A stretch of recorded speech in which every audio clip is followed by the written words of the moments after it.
This is why we can't have junior staff meeting clients, Vincent interrupted, cutting through my presentation. His voice echoed across the sleek conference room, making me freeze mid-sentence. 20 pairs of eyes shifted from my drainage system blueprints to my burning face.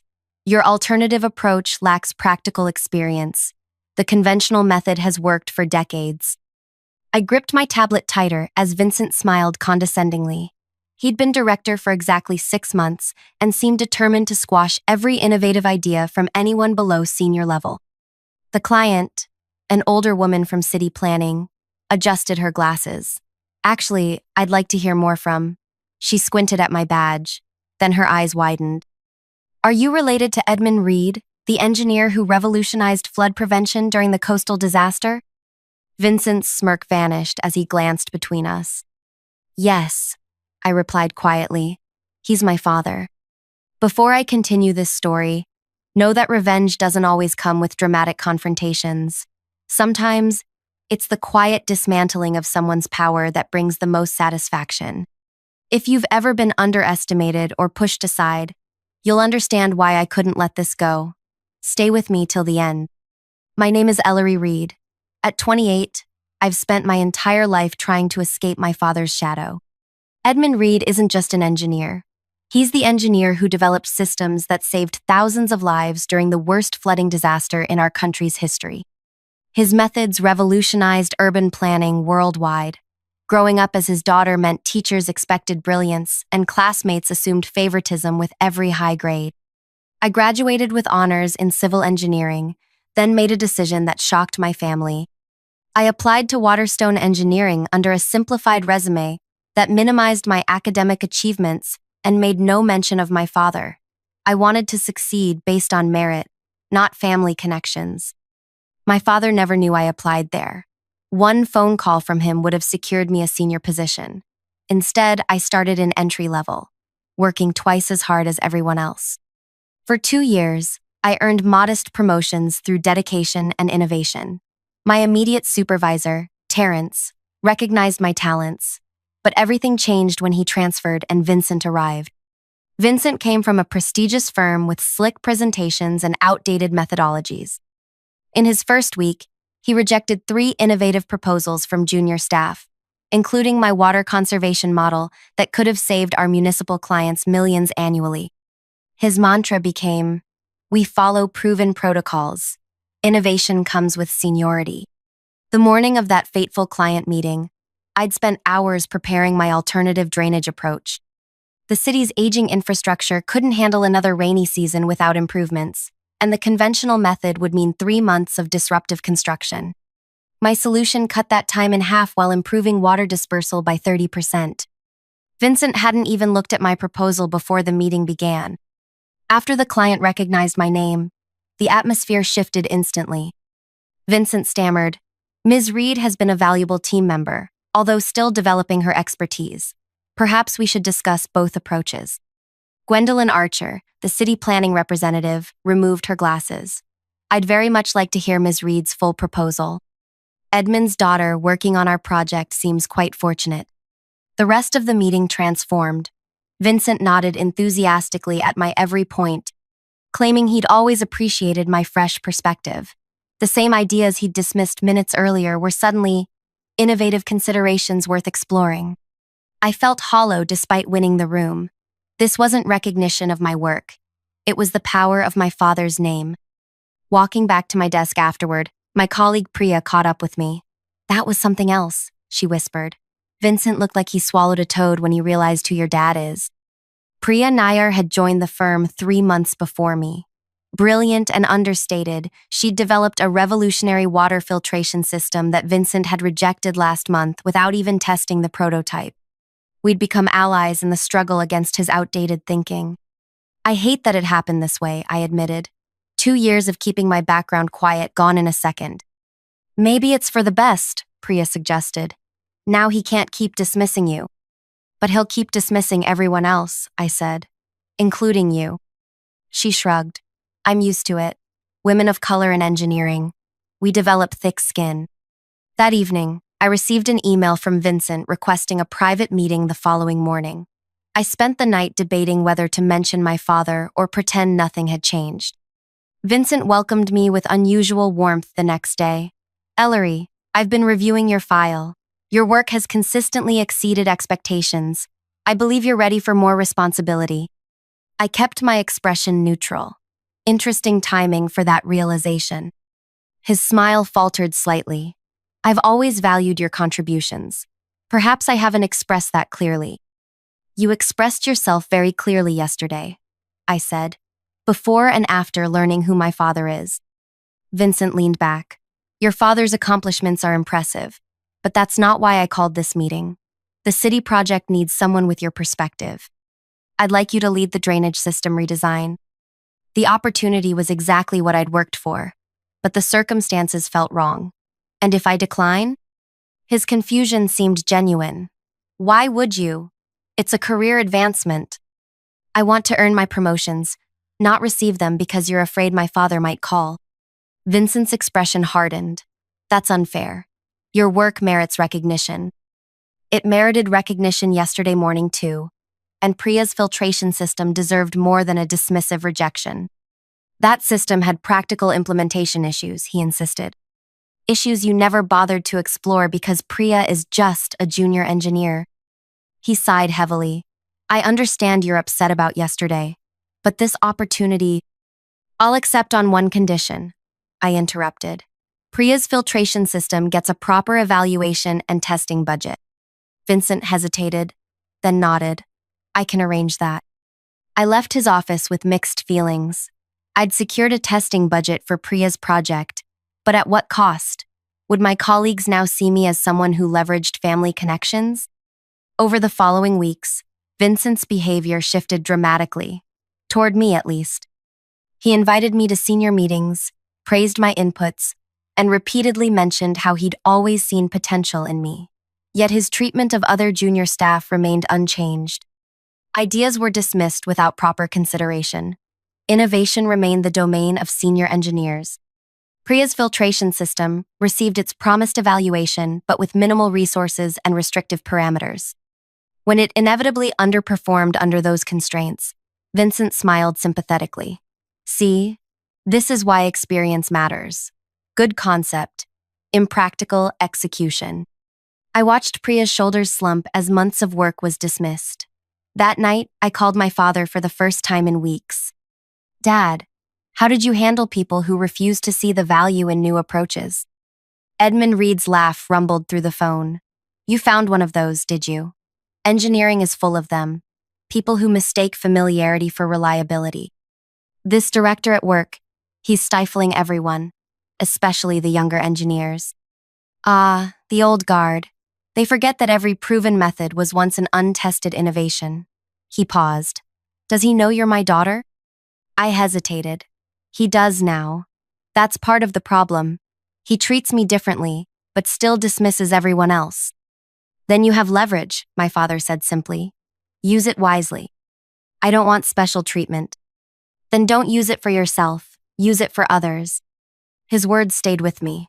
The next morning, the announcement appeared in our inboxes. The annual Innovation Challenge was opening for submissions. The winning project would receive full funding and implementation support, with significant bonuses for the team involved. This was my opportunity. I approached Priya during lunch. Let's collaborate on an innovation submission. Your filtration system, paired with my distribution model. Her eyes widened. Vincent will never approve it. He won't have to. The judging panel includes the board of directors and external experts. But if we win, he'll be assigned to oversee implementation. I smiled. Exactly. The plan crystallized over the following days. We would create a proposal so technically impressive that the judging panel couldn't ignore it, yet structured in a way that Vincent couldn't possibly understand its core mechanisms. He would be forced to either admit his ignorance or pretend knowledge he didn't possess. We worked evenings and weekends, refining Priya's filtration system and integrating it with my distribution model. The result was beautiful in its efficiency, a water management solution that would save municipalities millions while improving quality and reducing waste. The submission form asked for recommended implementation leadership. Instead of naming ourselves, I listed Senior Oversight, Vincent Hale, Technical Development, Reed, Nayar Team. Priya questioned this decision. Why give him credit? Because this isn't about credit, I explained. It's about exposing competence, or the lack of it. When the finalists were announced, our project made the cut. Vincent called me into his office immediately. Congratulations on making the finals, he said, smiling broadly. I'm honored you recommended me for oversight. You're the director, I replied. It seemed appropriate. Absolutely. Though I'll need a comprehensive briefing on the technical aspects. I nodded. Of course. Though the presentation to the board will need to come from the senior leadership. His smile faltered slightly. Naturally. I'll present the overview, and you can handle any detailed questions. Actually, the guidelines specify that the named project leader must demonstrate comprehensive understanding. Supporting team members aren't permitted to answer questions during the final presentation. The color drained slightly from Vincent's face. I see. Then we should schedule several detailed review sessions. We held 3 review sessions over the following week. In each one, Vincent struggled to grasp the fundamental principles behind our system. Priya and I explained using increasingly complex terminology, providing just enough clarity for him to think he understood before introducing new complications. The day before the final presentation, Vincent looked overwhelmed. Perhaps we should simplify the explanation. The board includes 3 engineering PhDs, I reminded him. They'll expect technical precision. Vincent spent the night reviewing our materials. When he entered the boardroom the next morning, his confident facade couldn't hide the anxiety in his eyes. His presentation started smoothly with the prepared slides, but faltered when board member Dr. Abernathy asked about the pressure differentials in the filtration subsystem. Vincent glanced at me desperately before attempting an answer that revealed his fundamental misunderstanding. I maintained a neutral expression as the board members exchanged glances. Perhaps, said Dr. Abernathy, we should hear from the technical team who developed this. Ms. Reed, Ms. Nayar, while protocol suggests Mr. Hale should handle questions, would you mind elaborating? Vincent had no choice but to agree. Priya and I explained our system with precision and passion. The board was visibly impressed, asking penetrating questions that we answered with confidence born from genuine understanding. When the winner was announced the following week, our project was selected unanimously. The board's feedback noted, revolutionary approach with clear technical mastery demonstrated by the development team. If you're enjoying this story of workplace justice unfolding, make sure to like this video and subscribe to our channel. Hit that notification bell because the second half reveals exactly how I turned the tables on Vincent. And trust me, the satisfaction of seeing him realize his position was about to change forever is worth every second. Now, let's continue with how the revenge plan truly comes together. The victory celebration was bittersweet. Upper management praised our innovation while Vincent stood nearby, smiling tightly as executives congratulated him on fostering such creativity in his team. No one seemed to notice or care about his fumbled technical explanation during the presentation. The system that mattered in corporate settings was functioning as designed. Credit flowed upward. That evening, as Priya and I shared a quiet dinner to celebrate, she asked the question I'd been avoiding. So what now? We won, but Vincent still looks good to management. I twirled my fork thoughtfully. The presentation was just phase 1. Implementation is where things get interesting. The project timeline gave us 6 months to move from prototype to full deployment. Vincent scheduled our first technical review with stakeholders for the following week, clearly intending to establish himself as the project authority from the start. The morning of the review, he called me into his office. I've prepared the presentation slides, he said, turning his monitor to show me. I've simplified the technical aspects to make them more accessible. I reviewed his slides, noting how he'd reduced our complex filtration mechanisms to basic diagrams that missed crucial elements. These simplifications create inaccuracies, I pointed out. The stakeholders need to understand the actual process. Too much technical detail will confuse them, Vincent insisted. 3 of the 5 stakeholders have engineering backgrounds, I countered. They'll notice the inconsistencies immediately. Vincent frowned. Fine. Add whatever technical slides you think necessary, but keep them for the appendix. We'll only refer to them if questions arise.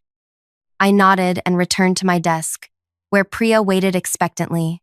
He's setting himself up perfectly, I whispered, updating the presentation with properly detailed technical slides, not in the appendix, but in a separate file. When the stakeholders arrived, Vincent began confidently with his oversimplified presentation. Barely 5 minutes in, the municipal chief engineer raised her hand.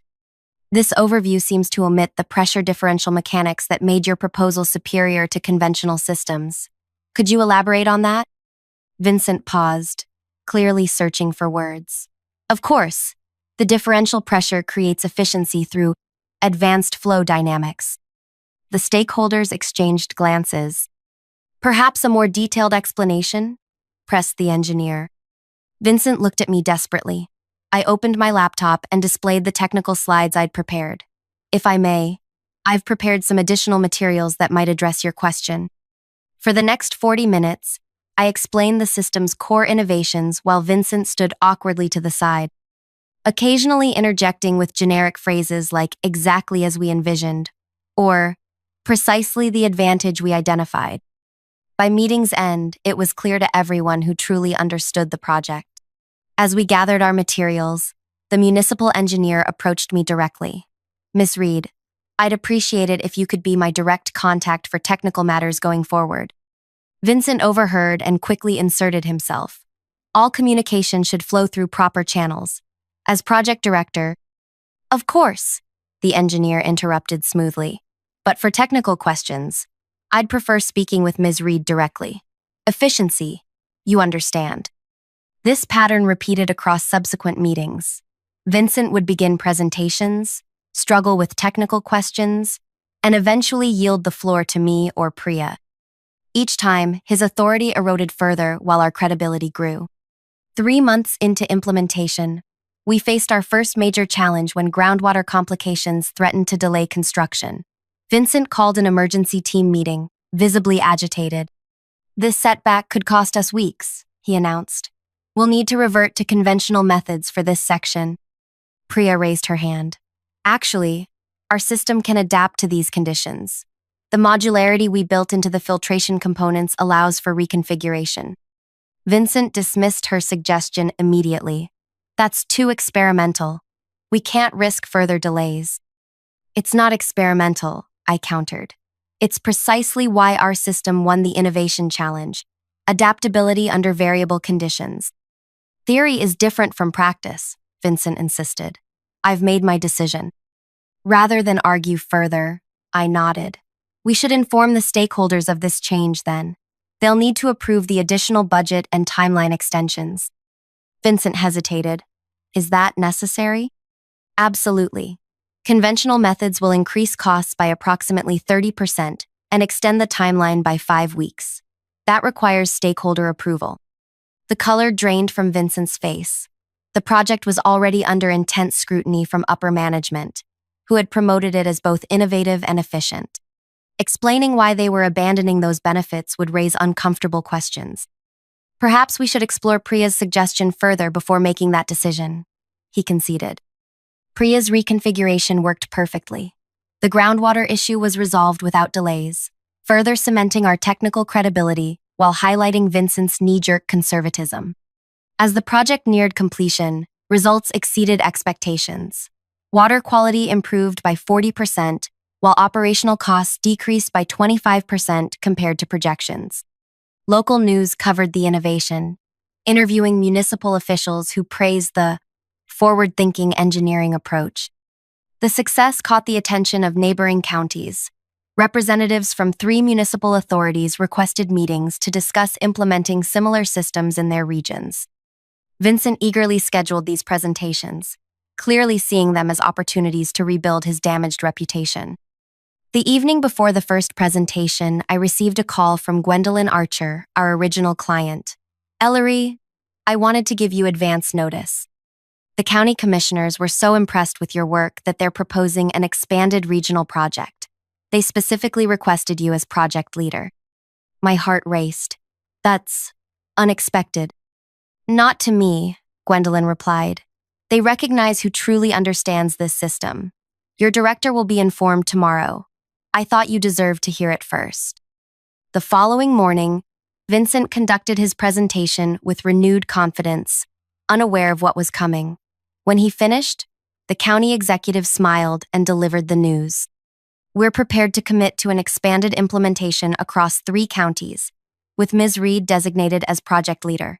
Her technical mastery has impressed all our engineering consultants. Vincent's expression froze. Ms. Reed is certainly talented, but as her director, I would naturally oversee any expanded implementation. The executive shook his head. Our proposal specifically requests Ms. Reed's leadership. It's non-negotiable. Vincent struggled to maintain composure as he agreed to discuss internally and respond to their generous offer. Back at the office, he immediately called me into a private meeting. This situation creates an awkward reporting structure, he began. Perhaps we can propose co-leadership of the expanded project. I kept my expression neutral. The client seemed to have specific requirements. Requirements can be negotiated, he insisted. I have significantly more management experience. True, I acknowledged, but they're prioritizing technical expertise for this implementation. Before Vincent could respond, his phone rang. A call from the CEO requesting his immediate presence upstairs. He returned an hour later, his expression unreadable. The following morning, the announcement landed in everyone's inbox.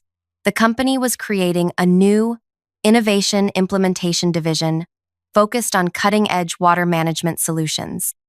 I was named division head with Priya as deputy director. The expanded county project would be our division's inaugural initiative. Vincent remained director of conventional engineering projects, effectively sidelined from the company's most prestigious and profitable new direction. The announcement included a statement from the CEO. This restructuring allows us to leverage the exceptional technical innovation demonstrated by Ellery Reed and Priya Nayar, while maintaining our commitment to proven methodologies under Vincent Hale's experienced leadership. In corporate speak, Vincent had been demoted without changing his title. His path to further advancement had effectively vanished while our careers accelerated dramatically. Our new division received double the resources of standard departments. We hired 8 new engineers, all selected for their creative thinking and collaborative approaches. Our office space was relocated to the newly renovated East Wing, with state-of-the-art facilities and direct access to the research laboratory. 3 months into our division's existence, I received an unexpected email from Vincent requesting a meeting. He arrived at my office looking noticeably different, the designer suits replaced by more modest attire, his confident stride now measured and cautious. "Thank you for seeing me," he began, taking the visitor's chair across from my desk, the same desk where he had once sat while I stood before him as a junior engineer. "Of course, how can I help?" Vincent cleared his throat. "I've been following your division's progress. The innovations you're implementing are impressive. I've been considering my own career trajectory and feel I could contribute more effectively in a forward-looking environment." I raised an eyebrow, waiting. "I'd like to request a transfer to your division," he finally said. "I believe my experience could complement your technical expertise." The moment crystallized everything I'd worked toward. Vincent Hale, who had dismissed and belittled junior staff for months, was now requesting to work under my supervision. The man who had deemed me unqualified to speak in client meetings now needed my approval for his career advancement. "Interesting," I said, echoing his own dismissive tone from countless meetings. "What specific contributions do you envision making?" Vincent shifted uncomfortably.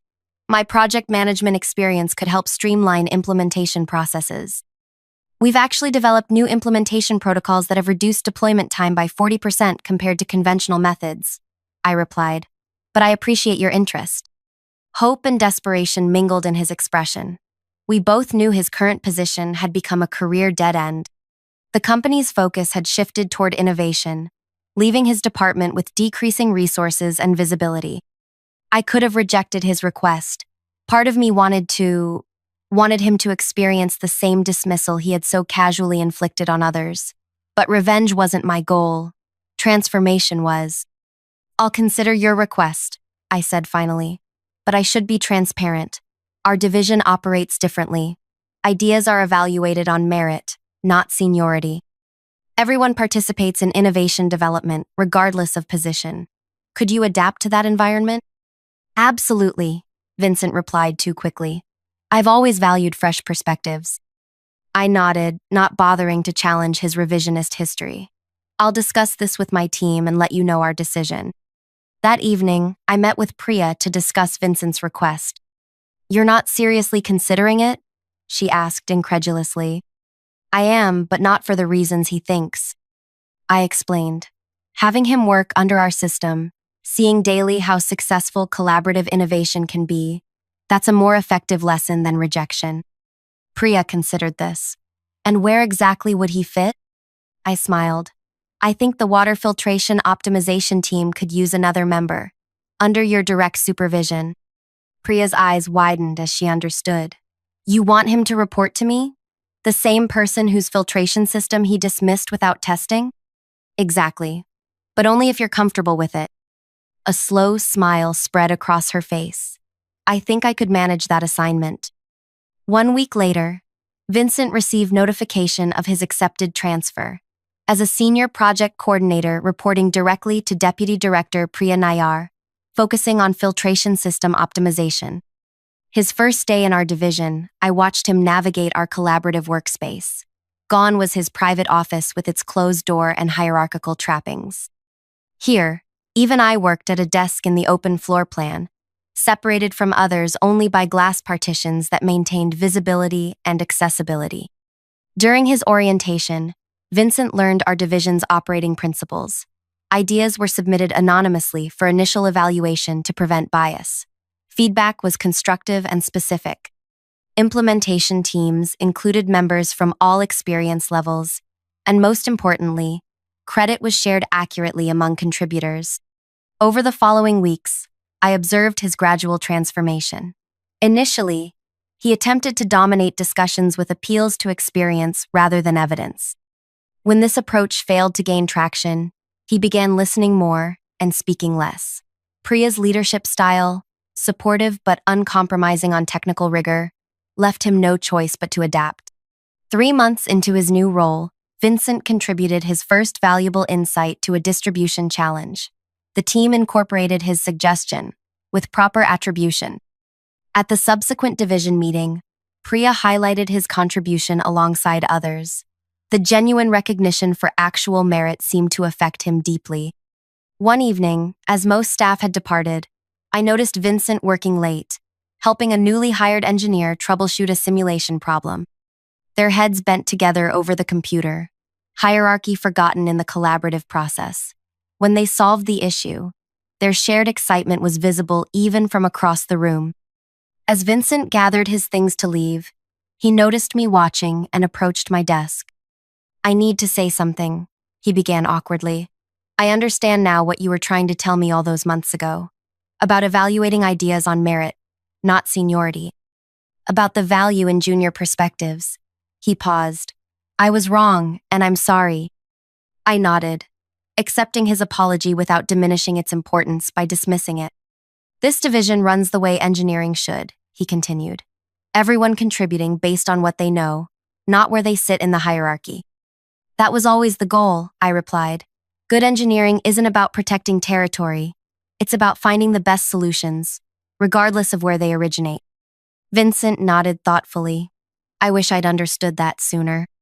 As he turned to leave, I called after him. Your distribution modification for the Eastern County. It was genuinely innovative. You should develop it further. The surprise and gratification in his expression confirmed what I'd suspected. Beneath his defensive posturing had been someone who actually wanted to contribute meaningfully, but had forgotten how. My revenge, if you could call it that, wasn't about destroying Vincent's career or publicly humiliating him. It was about creating a system where true merit was recognized, where innovation flourished regardless of rank, and where he had to confront daily the success of an approach he had once dismissed. Vincent now worked diligently under Priya's direction, watching as engineers he once considered too junior to contribute implemented innovations he had rejected. His daily reality became learning from those he had previously belittled, rebuilding his career according to standards that valued substance over status. The greatest satisfaction wasn't in watching him fall, but in creating something better in the process, an engineering division that functioned as it should, where good ideas rose on their merits, and everyone had the opportunity to contribute meaningfully. That, I think, would make my father proud. Have you ever been in a situation where someone underestimated you, only to later realize their mistake? Or perhaps you found your own quiet way to prove your worth without making a scene? I'd love to hear your stories in the comments below. How did you handle being dismissed or overlooked? Did you confront the situation directly, or find more subtle ways to demonstrate your value? If this story resonated with you, please hit that like button and subscribe to our channel for more narratives about workplace dynamics, professional growth, and the satisfaction of earning recognition through genuine merit rather than connections. Share this video with someone who might need to hear that sometimes the best revenge isn't loud confrontation. It's building something better and watching others adapt to your standards instead of compromising yours. Remember, true power isn't about titles or positions. It's about creating systems where everyone can contribute their best work. Thanks for listening to my story, and I'll see you in the next video.